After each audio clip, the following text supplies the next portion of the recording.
Infertility. Infertility is defined as the failure of pregnancy after 1 year of unprotected, regular, that is 2 times a week sexual intercourse.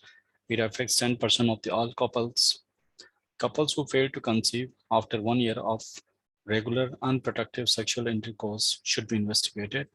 If there is a known predisposing factor or the female partner is over the age of 35 years, then investigations should be offered earlier.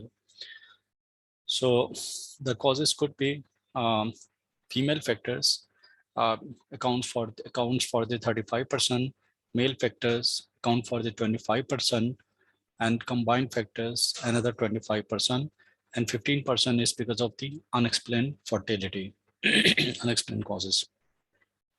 So the causes of female infertility are anovulation, tubal disorders, cervical mucus defects, and uterine abnormalities. So in case the anovulation could be because of the PCOS, 85% of the anovulatory disorders, secondary hypogonadism, hyperprolactinemia, thyroid disorders, hypothalamic disease, pituitary disease, systemic illness, drugs including the anabolic steroids, and premature ovarian failure. 5% of the anovulatory disorders are because of the premature ovarian failure.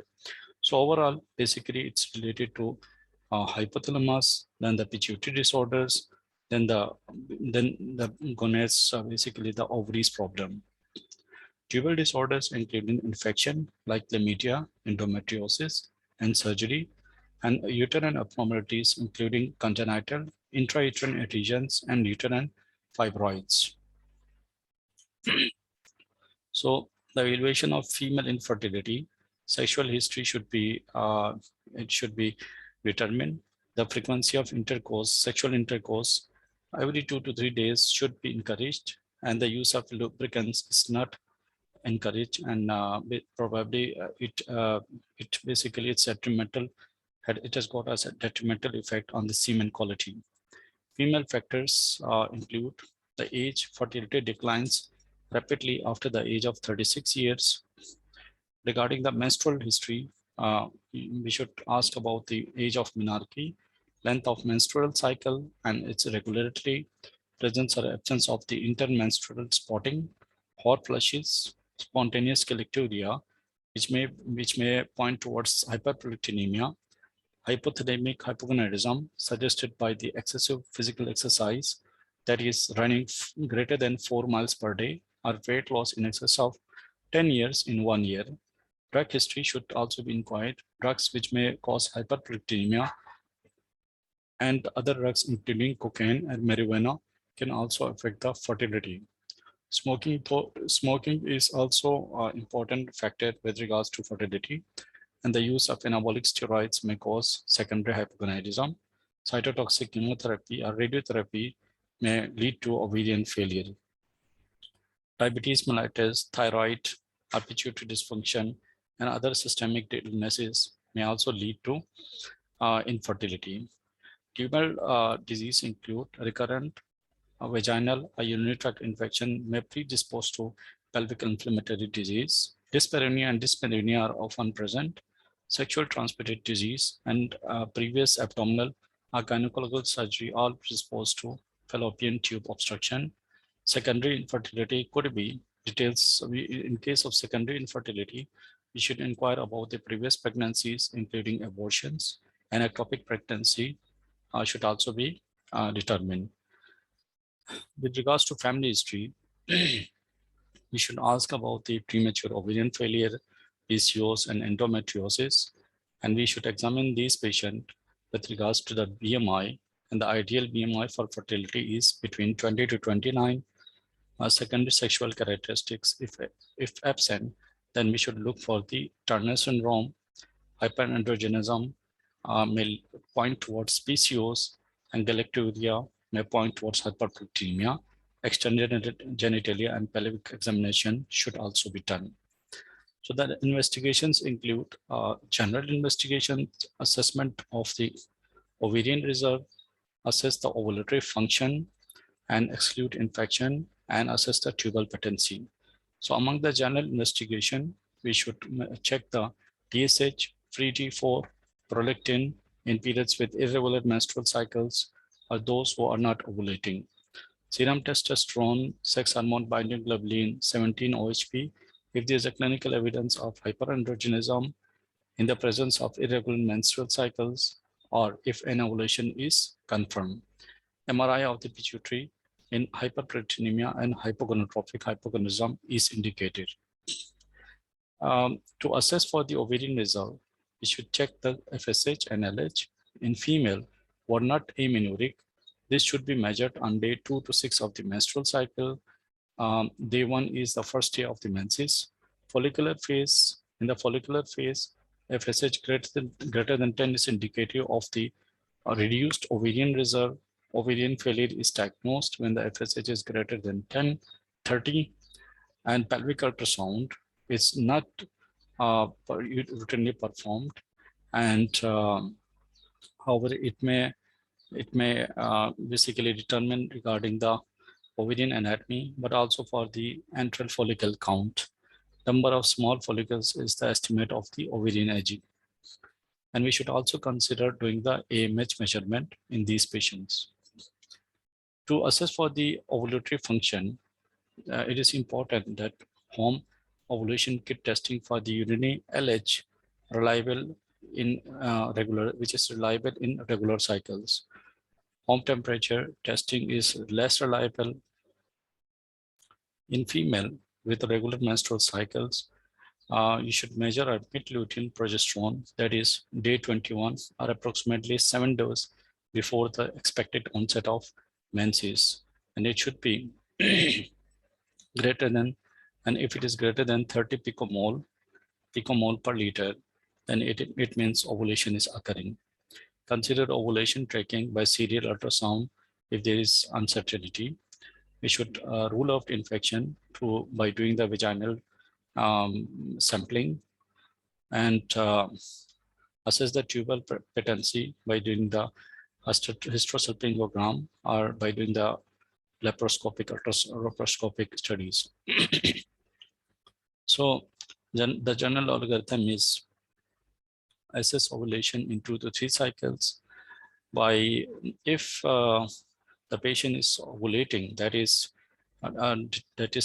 determined by measuring the mid-luteal progesterone, that is taken on day 21.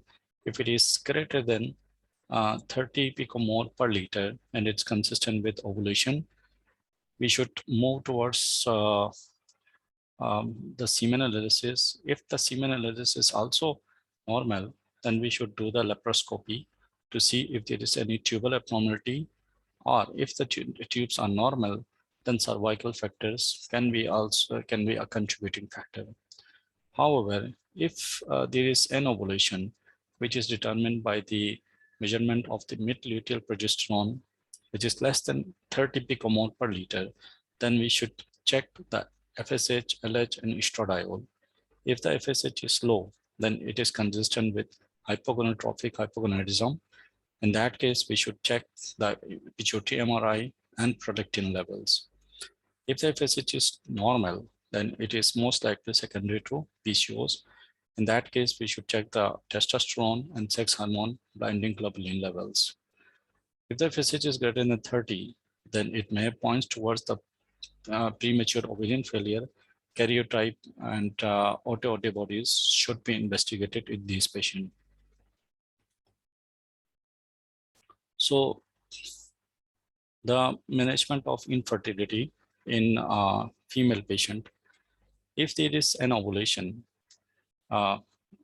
basically that could be because of hypogonadotrophic hypogonadism. That could be the second scenario, could be normogonadotrophic, and the third scenario is hypergonadotrophic.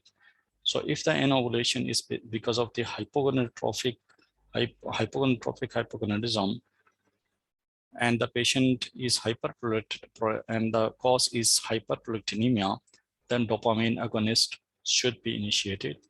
Lifestyle changes, if the patient is underweight or if the patient is exercising a lot.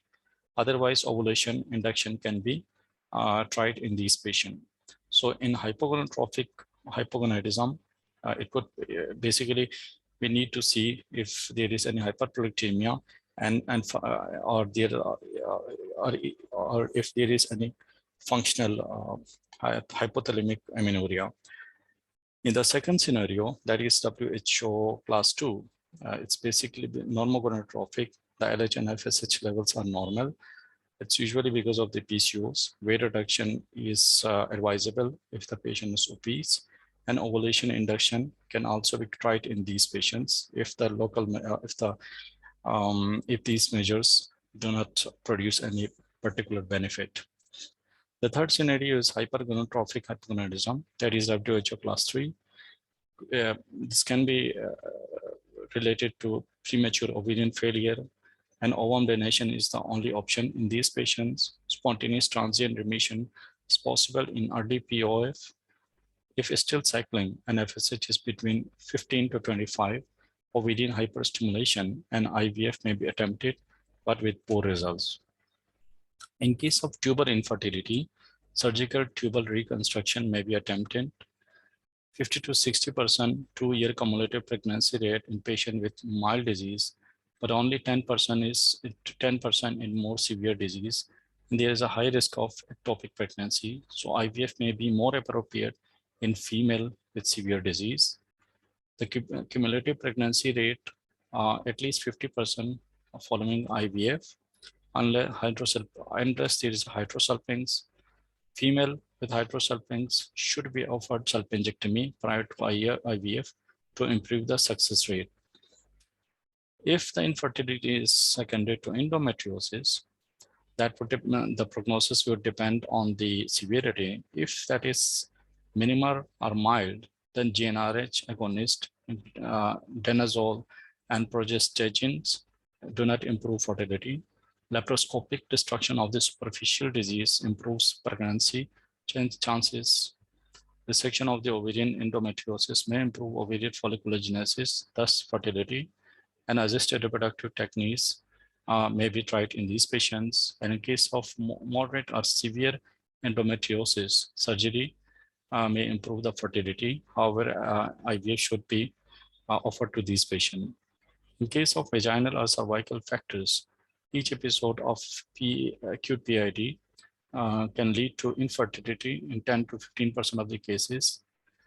And with regards to uterine factors, intracavity fibroids or polyps or uterine septum can be resected hysteroscopically with a high chance of restoring fertility. If there is intramural fibroids, that may require myomectomy.